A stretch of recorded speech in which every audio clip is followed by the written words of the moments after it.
शिव की जटाओं में क्यों समाई थी गंगा? सावन में सुनिए यह कथा।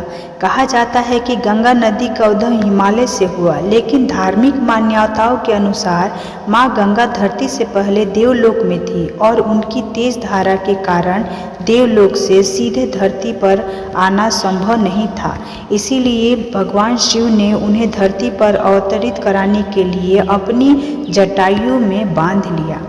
सावन 2023 सावन का पवित्र महीना अब शुरू होगा। इस महीने भगवान शिव की विशेष पूजा आराधना और व्रत किया जाएगा।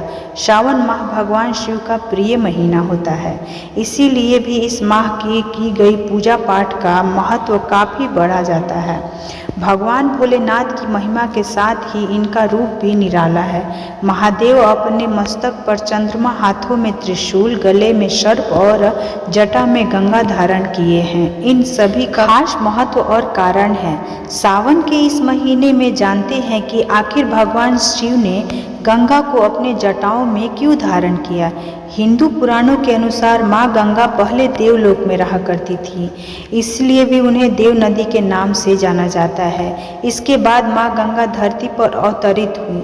शिव जी ने माँ गंगा को धरती पर अवतरित कराने के लिए उन्हें अपने जटाओं में बांध लिया। शिव पुराण में इस कथा के बारे में जिक्र किया गया।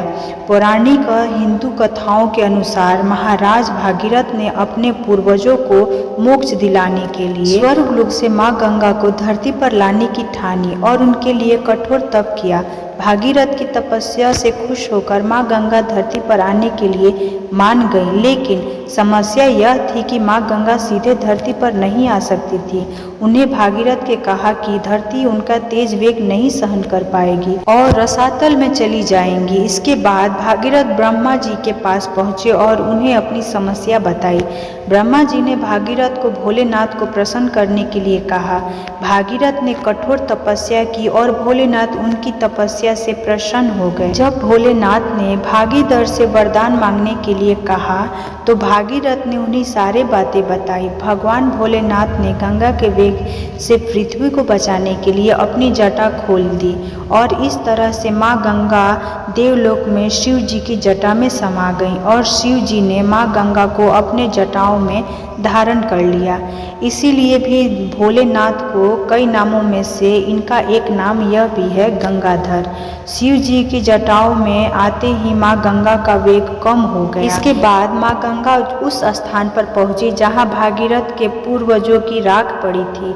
माँ गंगा का स्पर्श होते ही भागीरथ के पूर्वजों को मोक्ष की प्राप्ति हुई। इस तरह से माँ गंगा पहले शिव जी की जटाओं में समाई, फिर धरती पर अवतरित हुई। तो एक बार बोलिए प्यार से हर हर महादेव।